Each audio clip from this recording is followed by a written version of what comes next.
Hai, welcome to Teras Santai Official yang membahas tempat-tempat santai yang asik buat healing, sambil ngunyah, sambil ngopi, pokoknya santai-santai aja deh. Gimana? Udah sempat healing belum hari ini? Bali tuh memang selalu ngangenin ya. Liburan kemarin Nona Teras dan keluarga tuh nyempetin ke Bali lagi. Tapi kalau sebelum-sebelumnya kami lebih sering ke Bali Timur, nah kali ini tuh kami di sekitaran Bali Selatan aja. Kali ini kami nyobain Airbnb yang masih terbilang baru buka beberapa bulan ya. Dan lokasinya nih cukup strategis, masih dekat GWK dan kalau mau ke pantai Melasti itu juga dekat. Nama Airbnb-nya Yin Yang Villa.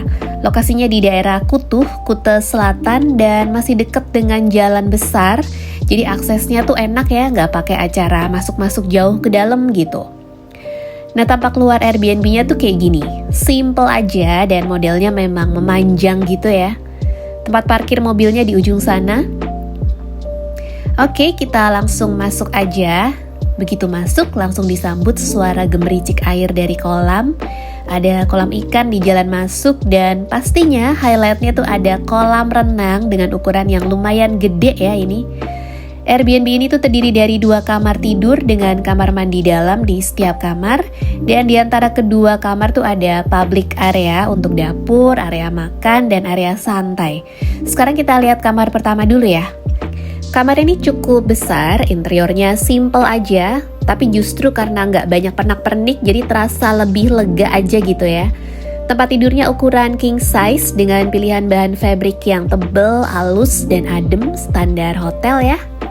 Nah, di atas bench juga disediain 2 buah handuk berenang.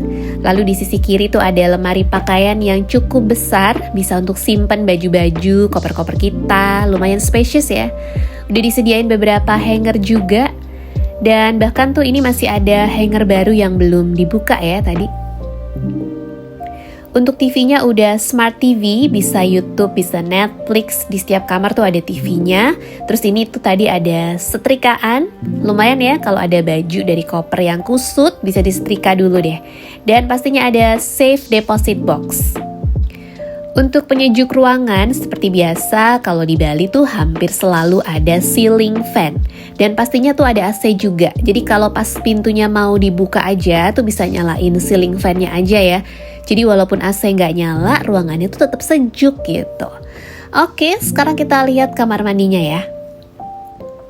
Nah, ini kamar mandinya cukup spacious dan dengan desain yang simple, kayak dibikin seakan-akan tuh ada double vanity-nya ya, double sink. Padahal sebenarnya tuh hanya 1 sink panjang dengan 2 keran, jadi bisa untuk dipakai 2 orang bareng-bareng nih. Jadi konsepnya tuh kayak model di resto-resto gitu lah. Disediain sabun, sampo, ada dental kit, ada handuk kecil juga ya, kayak di hotel deh pokoknya. Dan ada hair dryer. Area untuk mandinya lengkap, ada shower biasa dan ada bathtub juga. Terus disediain 2 buah handuk mandi, terus ini ada sabun sampo lagi. Dan ini tuh showernya ada 2 macam ya, yang hand shower sama rain shower. Terus yang bikin cakep juga tuh dipermanis sama lampu gantung natural kayak tadi ya. Dan lantainya nih juga ada aksen bebatuannya, jadi ada nuansa-nuansa alamnya gitu lah. Overall, kamar tidur dengan kamar mandi dalamnya ini tuh nyaman, desainnya modern, spacious, dan bersih ya. Karena memang dibersihin juga sih setiap hari. Jadi salah satu kelebihan Airbnb ini tuh ada staff yang datang setiap hari untuk bersihin semua areanya. Gak banyak loh yang kayak gini, karena rata-rata tuh 2 hari sekali gitu dibersihinnya. Makanya ini tuh termasuk oke banget sih servisnya menurut saya ya. Kebetulan tuh saya nginep di sini 3 malam, jadi seneng aja gitu tiap hari Airbnb-nya bersih, rapi kayak pas baru datang. Jadi ini beneran nilai plus ya. Oke, sekarang kita lihat kamar satunya nih. Nah, untuk kamar yang kedua ini tuh luas ruang dan layout maupun interiornya tuh kurang lebih sama ya dengan kamar yang pertama tadi. Paling ini anduk berenangnya aja nih beda warna. Karena kurang lebih sama dengan kamar pertama, jadi nggak usah dijelasin detail ya. Sambil kita lihat aja yuk keseluruhan.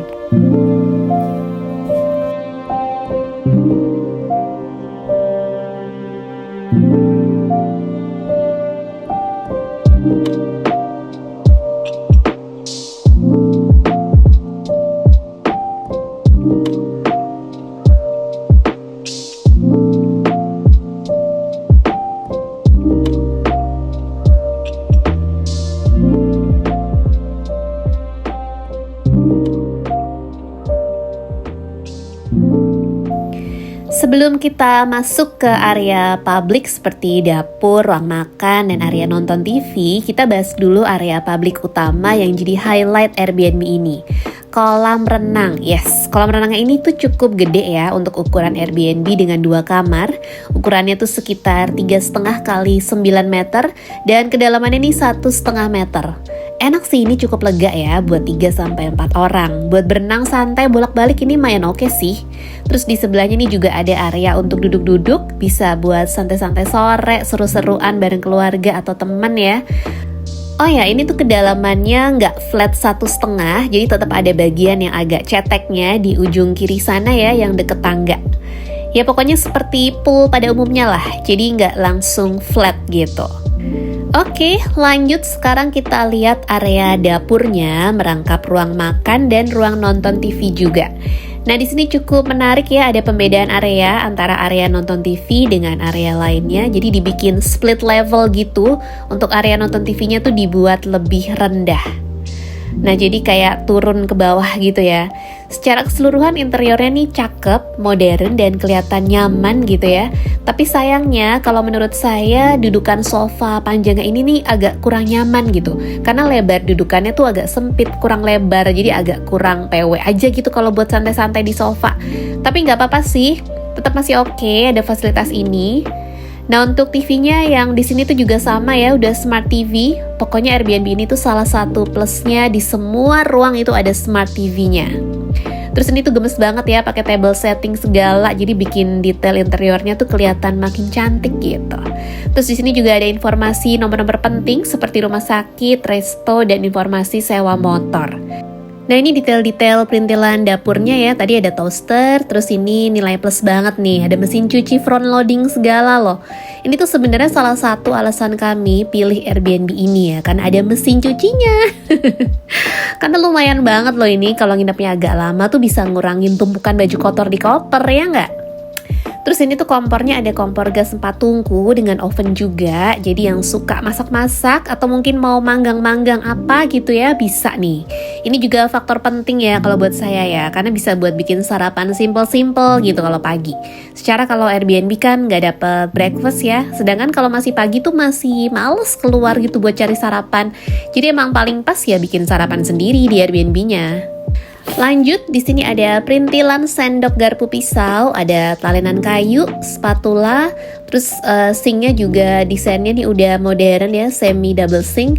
Udah disediain sponge dan sabun cuci piringnya juga. Terus airnya juga aman ya, lumayan kenceng. Tapi selama di sini tuh kemarin saya nggak pernah cuci piring sih, karena tiap hari kan jam 2 siang tuh selalu datang yang bersih-bersih Airbnb-nya. Jadi biasanya semuanya udah dibersihin, dicuciin semua sama staffnya. Nanti kita tinggal kasih tip aja kalau pas mau check out. Nah ini tempat sampahnya juga di dalam kabinet ya, jadi kelihatan bersih, rapi. Terus pastinya ada piring-piring, gelas cangkir, dan ada rice cooker juga nih. Perintilannya cukup lengkap, walaupun nggak banyak, tapi untuk kebutuhan yang basic-basic aja itu ada semua ya. Nah terus ini kulkasnya gede, 2 pintu, disediain es batu. Terus di sini juga ada minibar, disediain beberapa minuman, tapi ini berbayar ya. Konsepnya kayak di hotel lah. Nah ini list harganya di sini. Terus ini juga disediain 2 buah payung. Ada dispenser juga ya, tapi lupa nggak di videoin. Nah kalau ini tuh suasana malam harinya ya teman-teman. Lightingnya tuh enak, bikin ruangan terasa cozy. Oh ya, tapi di area ini tuh penyejuk ruangannya hanya ada AC ya, ceiling fan-nya tuh nggak ada. Jadi kalau pas pintunya dibuka semua gitu, anginnya tuh hanya dari luar aja. Mudah-mudahan nanti ditambah ceiling fan juga ya untuk di area kitchennya tadi. Nah lampu kolam renangnya ini juga nyala sepanjang malam. Kalau nggak salah tuh dari jam 7 malam sampai jam 5 pagi ya. Jadi kalau mau berenang malam-malam tuh enak gitu, nggak gelap. Nah ini suasana malam hari di kamar-kamarnya. Pencahayaannya enak semua ya, pas gitu ya, nggak terlalu terang dan nggak remang-remang juga.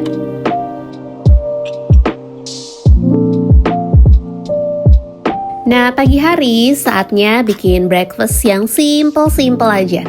Kemarin tuh sempat beli beberapa bahan-bahan sayuran, buah, dan daging olahan juga ya di market deket sini. Nanti saya tunjukin deh marketnya. Sekarang kita bahas harga Airbnb-nya dulu ya. Jadi per malamnya itu sekitar 2,8 juta. Tapi minimal harus 2 malam ya, jadi nggak bisa cuma nginep 1 malam aja. Untuk link Airbnb-nya juga udah saya cantumin di deskripsi ya.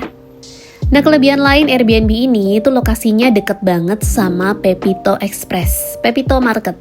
Naik mobil tuh cuma semenit aja udah sampai. Kalau lokasi nginep deket dengan market kayak gini tuh lebih aman aja gitu rasanya sih. Kalau kurang-kurang apa, udah tinggal ngacir sebentar kesini ya kan.